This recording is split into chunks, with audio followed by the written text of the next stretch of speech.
Bonjour et bienvenue, chers téléspectateurs de Zarin International Television. Je suis Françoise Giroux et je suis ici pour vous apporter les dernières nouvelles de cette heure. Le ministère des Affaires étrangères des talibans a annoncé le voyage d'Amir Khan Muttaqi à Téhéran. Le porte-parole du ministère des Affaires étrangères a déclaré que ce voyage a eu lieu à l'invitation officielle d'Abbas Araghchi, ministre iranien des Affaires étrangères. Abdul Latif Nazari, vice-ministre de l'économie, accompagne également Muttaqi lors de ce voyage. Des sources avaient également rapporté il y a quelques jours le voyage d'Ahmad Massoud, chef du Front de résistance nationale en Iran. 5 camions transportant des denrées périssables afghanes qui étaient bloqués pendant 23 jours à la frontière d'Attari-Wagah sont entrés en Inde vendredi. On s'attend à ce que d'autres camions empruntent bientôt cette route. Les médias indiens ont rapporté que le gouvernement de ce pays a accordé une autorisation spéciale de passage à la frontière pour 160 camions transportant des marchandises commerciales afghanes. Le poste frontière d'Attari-Wagah avait été fermé après l'escalade des tensions entre Delhi et Islamabad. Parallèlement, le journal The Hindu a rapporté, citant des responsables indiens, que New Delhi envisage de prendre des mesures audacieuses pour renforcer ses relations avec les talibans.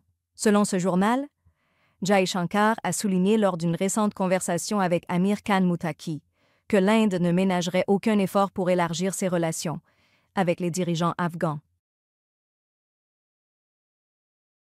Les talibans ont annoncé la signature de 5 protocoles d'accord entre leur vice-premier ministre chargé des affaires économiques et le vice-premier ministre russe, à Kazan. Selon le communiqué des talibans, les protocoles d'accord ont été signés dans les domaines du transport, de l'expansion des relations commerciales et de la coopération dans l'extraction du pétrole et du gaz. Le communiqué précise également que, dans le cadre de ces accords, un complexe commercial, industriel et logistique régional sera également construit. Auparavant, les talibans avaient annoncé une coopération avec le Kazakhstan et le Turkménistan pour la création d'un centre logistique à Herat. 2 accidents de la route à Logar ont fait un mort et 12 blessés. Moulay Ahmadullah Anas, porte-parole du commandement de la police de Logar, déclare qu'à la suite du renversement d'un véhicule de type Naus Tarasha dans le col de Tira, 2 femmes et un enfant ont perdu la vie et 8 autres personnes ont été blessées. Il a ajouté que dans un autre accident survenu dans le village de Saïbabad Mohammadawa, 4 personnes ont également été blessées. Le ministère de la Sécurité intérieure a informé les réfugiés afghans du nord de la Californie qu'ils devaient quitter les États-Unis. ABC 7 News a rapporté que nombre de ces Afghans qui détiennent des visas humanitaires ont reçu un courriel leur indiquant qu'ils doivent quitter l'Amérique. Selon les détails publiés par ce média américain, ces réfugiés afghans ont été avertis qu'ils doivent quitter les États-Unis dans un délai de 7 jours. Vendredi, l'armée israélienne a mené des dizaines de frappes aériennes à travers la bande de Gaza. Selon les autorités sanitaires de Gaza, contrôlées par le Hamas, au moins 115 Palestiniens ont été tués jusqu'à présent lors de ces attaques. L'armée israélienne a déclaré que ces frappes faisaient partie d'une opération plus vaste, visant à détruire le groupe Hamas et à ramener les otages en toute sécurité. Selon Reuters, la majorité des victimes ont été signalées dans le nord de Gaza, en particulier dans les zones de Beit Laïa et du camp de Jabalia.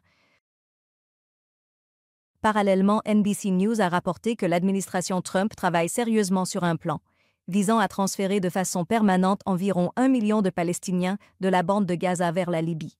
Selon ce rapport, les États-Unis ont également discuté du plan de déplacement des habitants de Gaza avec les autorités libyennes. Dans ce plan, l'administration Trump s'est dite prête à débloquer des milliards de dollars d'actifs libyens en échange de la réinstallation des habitants de Gaza. Le Kremlin a annoncé qu'une rencontre entre Vladimir Poutine et Zelensky est possible, mais uniquement si des accords précis sont conclus entre les 2 pays.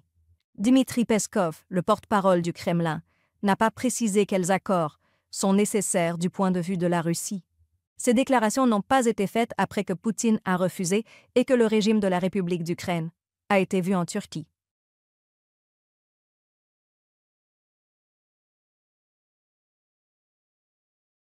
L'Arabie saoudite et le Qatar ont, vendredi, réglé la dette de plus de 15 millions de dollars de la Syrie envers la Banque mondiale. La Banque mondiale a déclaré que cette initiative facilite la reprise des activités de la banque en Syrie. Il est dit que le premier projet de la Banque mondiale avec le nouveau gouvernement syrien sera axé sur la gestion des dommages.